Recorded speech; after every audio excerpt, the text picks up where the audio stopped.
La prévention peut-elle être portée jusqu'aux confins de la société, c'est-à-dire là où se trouvent les personnes les plus précaires, presque inatteignables parce que souvent invisibles? Telle est la question. C'est là où les regards doivent être les plus solidaires, où les mains doivent être les mieux tendues. Qui le fait? Comment le fait-on? Est-il possible de le faire mieux et plus souvent? Timothée Delécluse, merci beaucoup d'être avec nous. Vous êtes chef de projet à la Société française de santé publique. C'est quoi la Société française de santé publique en deux mots? La Société française de santé publique est en fait une association de loi de 1901 qui regroupe et qui réunit les acteurs du champ de la santé publique. Ça va des associations à des équipes de recherche, en passant aussi par des agents des institutions qui... Et quelle est votre mission au sein de cette institution? Alors, j'ai pour principale mission d'organiser et de gérer un projet de capitalisation des expériences, en fait, un projet de mise en valeur des projets de prévention et de promotion de la santé.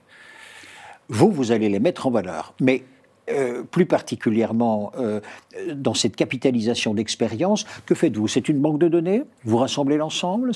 Oui, alors la capitalisation d'expérience, en fait, part du principe que l'objectif est de rendre accessible l'expérience sous un format tangible et utilisable et réutilisable et compréhensible par les acteurs, mais aussi les chercheurs. Et du coup, ce qui se passe, c'est qu'on a des équipes qui vont aller rencontrer des porteurs de projets, qui mettent en œuvre des projets sur le terrain, essayer de passer un entretien qui se base sur des entretiens un peu de type de recherche. Et tout ça, tout ce récit est remis en forme et transformé sous forme de fiche de capitalisation qui retranscrit, qui met en valeur... À destination de qui? Alors, la cible principale, c'est forcément les potentielles personnes qui vont être amenées à faire des projets, donc des gens qui mettent en œuvre les projets pour inspirer à des nouvelles idées, pour donner des idées, pour comprendre comment se font les choses sur le terrain.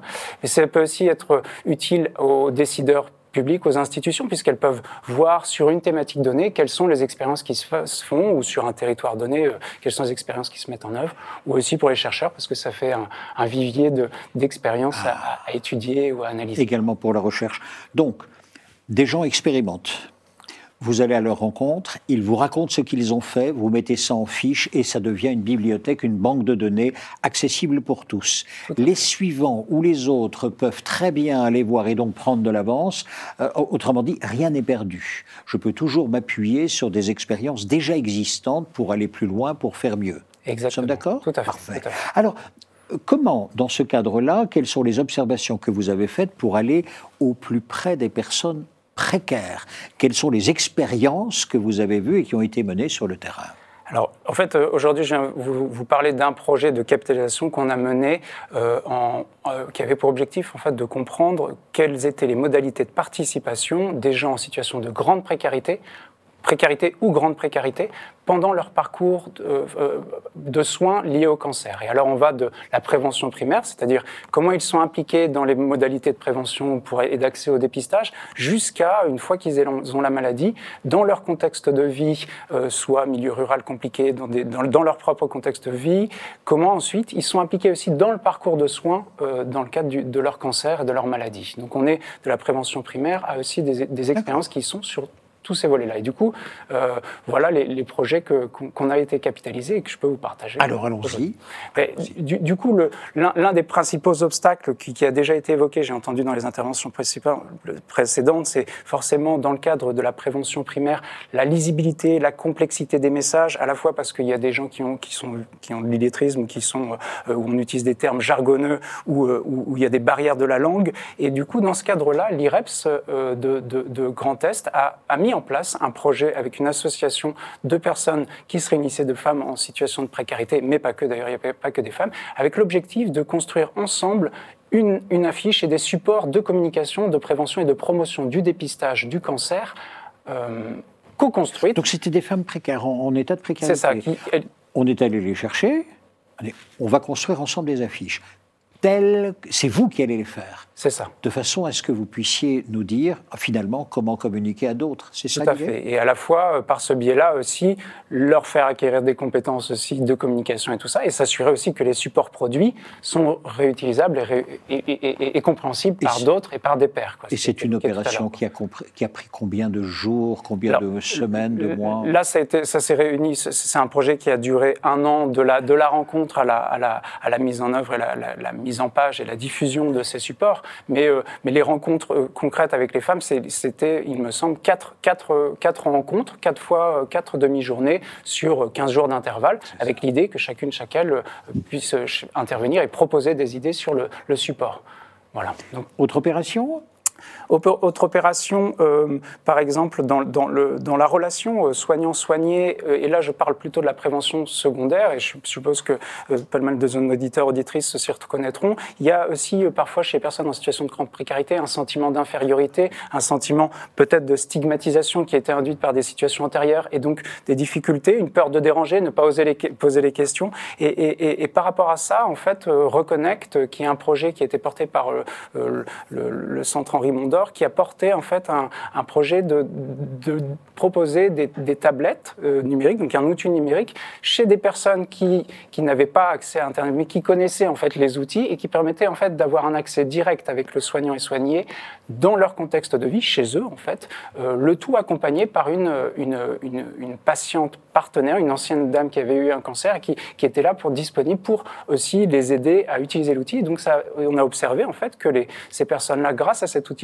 posaient beaucoup plus de questions tout au long de leur parcours, des questions qu'ils n'avaient pas osé poser lors de l'entretien, par exemple dans une relation soignant-soigné directe, mais par contre, une fois chez eux, ils se sont aperçus qu'ils avaient oublié tel ou tel sujet, et ils ont pu en fait affiner les choses grâce à cet outil, et puis même en situation d'urgence, ils peuvent utiliser cette tablette qui est connectée directement à l'équipe soignante, et ça s'appelle Reconnect. Là, il y a 2 éléments. Il y a un premier élément, vous dites, c'est la tablette, et les personnes à qui on confiait la tablette avaient déjà l'usage du numérique sans aucun souci. Mais la deuxième chose très importante, c'est qu'il y avait un accompagnement humain. Tout à fait. Et la personne elle-même était également de précarité ou... Oui, alors en fait, elle était présente dans le. C'est un réseau de patientes partenaires, ils appellent ça. Donc c'est très documenté. Vous pouvez aller voir. Alors je pense qu'elle. Je ne sais pas spécifiquement d'où elle venait, mais je pense que ce qui était important, c'est, vous l'avez dit, c'est dans l'accompagnement de se reconnaître de pair à pair et de ne pas livrer les choses directement, mais aussi d'être dans un côté accompagnement et utilisation de. Allez, autre opération. Par exemple, ici c'est l'hôpital. Vous avez dit, c'est l'hôpital Henri Mondor, voilà, pour cette opération-là. Qui fait du travail d'aller vers et qui va en fait mettre à disposition des outils un peu plus. Oui.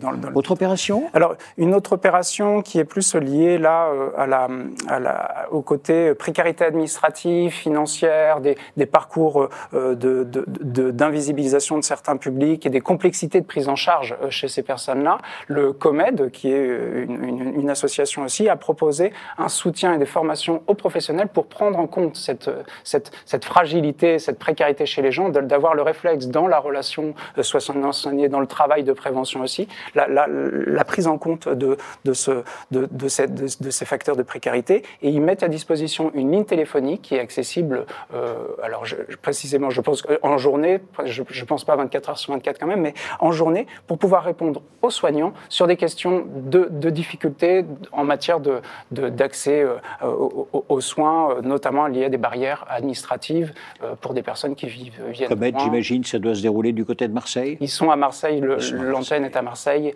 et ils ont aussi une antenne à Paris.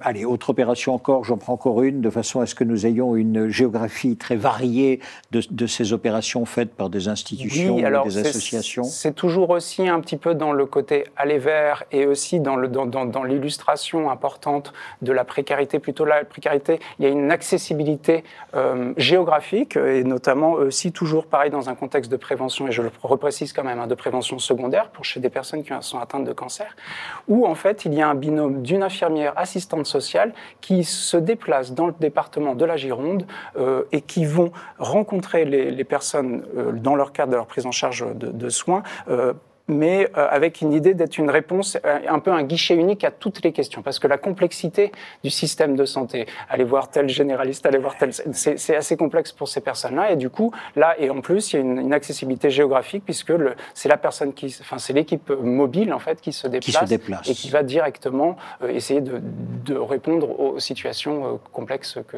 peuvent rencontrer. Si je pousse cette idée-là, y a-t-il eu une expérience qui consistait éventuellement à un affichage, à une signalétique à l'intérieur de structures hospitalières? Parce que quand on va dans un établissement hospitalier quel qu'il soit, il y a des couloirs, il y a des services, il y a des étages, des ascenseurs. Pour s'y diriger, c'est compliqué. Il y a eu des expériences de cet ordre-là ? Tout à fait. En fait, la prévention et la prise en compte de ce public en situation de précarité, où je l'ai dit qu'il y a beaucoup d'obstacles, en fait, peut aussi être pris en compte par les aménageurs, les architectes des structures, puisqu'en fait, faciliter l'accessibilité d'un espace, c'est aussi faciliter l'accessibilité pour tout le monde, en fait, pour ces personnes en situation de précarité en particulier, mais aussi pour tout le monde. Et du coup, en effet, utiliser des termes simples. Et donc là, tout à l'heure, j'ai entendu une intervenante parler de la littératie en santé, mais en effet, qui est pensée à la fois sur les supports, mais qui est aussi un moyen d'envisager et de conceptualiser l'espace comme un espace agréable,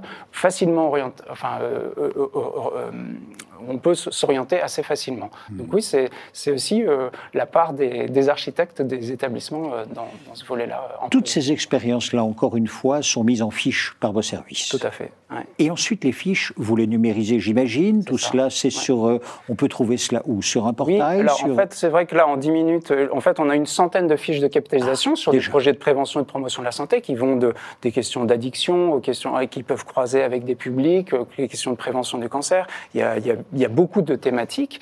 Et donc, vous pouvez aller voir sur capitalisationsanté.fr, c'est le site internet. Capitalisation, santé, tout attaché. Tout attaché. Capitalisationsanté.fr. Et c'est notre site internet où vous pouvez voir le portail des capitalisations. Vous pouvez accéder aux fiches de capitalisation. Vous pouvez avoir les contacts des gens qui ont mis en œuvre les projets pour aller plus loin et aspirer. Et si vous avez envie de mettre en œuvre d'autres projets dans ce Voilà, on peut faire la même chose, on peut s'en inspirer, on fait exactement tout ce que l'on veut. Accès libre pour quiconque veut, tout évidemment. À fait, oui, tout à fait, puisqu'on peut aussi être disponible pour mettre en valeur des expériences qui pourraient être partagées aussi à d'autres pour inspirer d'autres. Merci beaucoup pour votre témoignage et la richesse, en tous les cas, des expériences dont vous nous avez fait part aujourd'hui. Il y a une dimension que nous n'avons pas encore évoquée, c'est la dimension politique. Elle a pourtant été dite ce matin par le professeur Lepelletier. C'est ce qu'il a appelé le portage politique de la prévention. Où cela en est-il? Nous évoquons cette dimension dans un instant.